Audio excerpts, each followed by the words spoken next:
ایک صحابی کا خوبصورت واقعہ۔ مدینہ کا بازار تھا، گرمی کی شدت اتنی زیادہ تھی کہ لوگ نڈھال ہو رہے تھے۔ ایک تاجر اپنے ساتھ ایک غلام کو لیے پریشان کھڑا تھا۔ غلام جو ابھی بچہ ہی تھا وہ بھی دھوپ میں کھڑ پسینہ پسینہ ہو رہا تھا۔ تاجر کا سارا مال اچھے داموں بک گیا تھا، بس یہ غلام ہی باقی تھا جسے خریدنے میں کوئی بھی دلچسپی نہیں دکھا رہا تھا۔ تاجر سوچ رہا تھا کہ اس غلام کو خرید کر شاید اس نے گھاٹے کا سودا کیا ہے۔ اس نے تو سوچا تھا کہ اچھا منافع ملے گا، لیکن یہاں تو اصل لاگت ملنا بھی دشوار ہو رہا تھا۔ اس نے سوچ لیا تھا کہ اب اگر یہ غلام پوری قیمت پر بھی بکا تو وہ اسے جلدی بیچ دے گا۔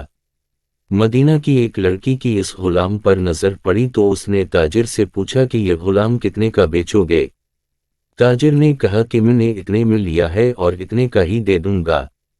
اس لڑکی نے بچے پر ترس کھاتے ہوئے اسے خرید لیا۔ تاجر نے بھی خدا کا شکر ادا کیا اور واپسی کی راہ لی۔ مکہ سے ابو حذیفہ مدینہ آئے تو انہیں بھی اس لڑکی کا قصہ معلوم ہوا۔ لڑکی کی رحم دلی سے متاثر ہو کر انہوں نے اس کے لیے نکاح کا پیغام بھیجا جو قبول کر لیا گیا۔ یوں واپسی پر وہ لڑکی جس کا نام سبیتا بنت یار تھا ان کی بیوی بن کر ان کے ہمراہ تھی، اور وہ غلام بھی مالکن کے ساتھ مکہ پہنچ گیا۔ ابو حذیفہ مکہ آ کر اپنے پرانے دوست عثمان ابن عفان سے ملے تو انہیں کچھ بدلا ہوا پایا اور ان کے رویے میں سرد پہر محسوس کی۔ انہوں نے اپنے دوست سے استفسار کیا کہ عثمان یہ سرد پہر کیوں؟ تو عثمان بن عفان نے جواب دیا کہ میں نے اسلام قبول کر لیا ہے اور تم ابھی تک مسلمان نہیں ہوئے، تو اب ہماری دوستی کیسے چل سکتی ہے؟ ابو حذیفہ نے کہا تو پھر مجھے بھی محمد صلی اللہ علیہ وسلم کے پاس لے چلو اور اس اسلام میں داخل کر دو جسے تم قبول کر چکے ہو۔ چنانچہ حضرت عثمان رضی اللہ عنہ نے انہیں نبی کریم صلی اللہ علیہ وسلم کی خدمت میں پیش کیا اور وہ کلمہ پڑھ کر دائرہ اسلام میں داخل ہو گئے۔ گھر آ کر انہوں نے اپنی بیوی اور غلام کو اپنے مسلمان ہونے کا بتایا تو ان دونوں نے بھی کلمہ پڑھ لیا۔ حضرت ابو حذیفہ رضی اللہ عنہ نے اس غلام سے کہا کہ چونکہ تم بھی مسلمان ہو گئے ہو اس لیے میں اب تمہیں غلام نہیں رکھ سکتا، لہٰذا میری طرف سے اب تم آزاد ہو۔ غلام نے کہا آقا میرا اب اس دنیا میں آپ دونوں کے سوا کوئی نہیں ہے، آپ نے مجھے آزاد کر دیا تو میں کہاں جاؤں گا؟ حضرت ابو حذیفہ رضی اللہ عنہ نے اس غلام کو اپنا بیٹا بنا لیا اور اپنے پاس ہی رکھ لیا۔ غلام نے قرآن پاک سیکھنا شروع کر دیا اور کچھ ہی دنوں میں بہت سا قرآن یاد کر لی، اور وہ جب قرآن پڑھتے تو بہت خوبصورت لہجے میں پڑھتے۔